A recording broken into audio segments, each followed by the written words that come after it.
কারণ মানুষের মধ্যে একটা আশঙ্কা আগে কি ছিল যে আসলে আদৌ নির্বাচন কবে হবে কি হবে না, জি।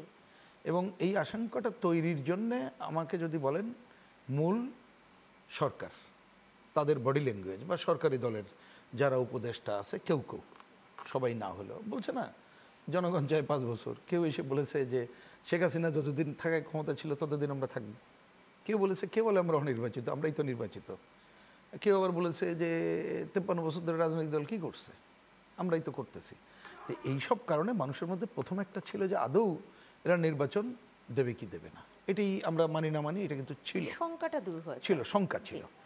সেকেন্ড হচ্ছে ঈদের আগের দিন যখন এই সরকারের প্রধান তিনি ঈদের আগের দিন শুভেচ্ছা ভাষণ দেবেন, এটাই স্বাভাবিক, বা অধিকাংশ রাজনৈতিক দলের আকাঙ্ক্ষা বিবেচনা করে যথাসময়ে নির্বাচনের কথা বলবেন, যদি বলেন, যদি আমাকে ব্যক্তিগতভাবে যদি বলেন ওই দিন নির্বাচন তিনি বলবেন, আমি অন্ততপক্ষে প্রথমে এটা ভাবিনি, এটা আমার ভুল হইতে পারে বা আমার অজ্ঞতা হইতে পারে, কিন্তু সত্যি সত্যি আমি ভাবিনি। কিন্তু তিনি ওই দিন এপ্রিলে বলে সেটা আর এক ধরনের সংকটও তৈরি করলেন।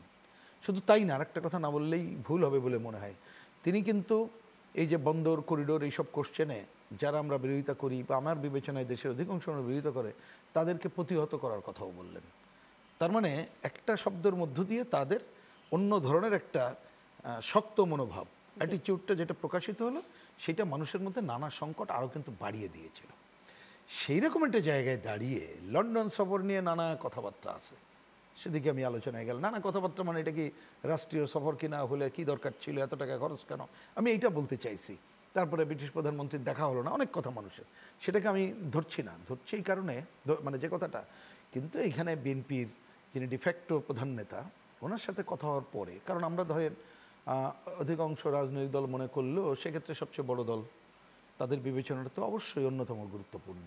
তা সেইখান থেকে অন্তত পক্ষে যৌথ বিবৃতিতে যখন একটা নির্বাচনের কথা বেরিয়ে আসে, তাহলে সেইটা মানুষের মনে অন্তত পক্ষে মনে হয় যে না, শঙ্কা অনেকাংশে কেটে গেল, এইটুকুই হয়েছে বলে আমার বিবেচনা।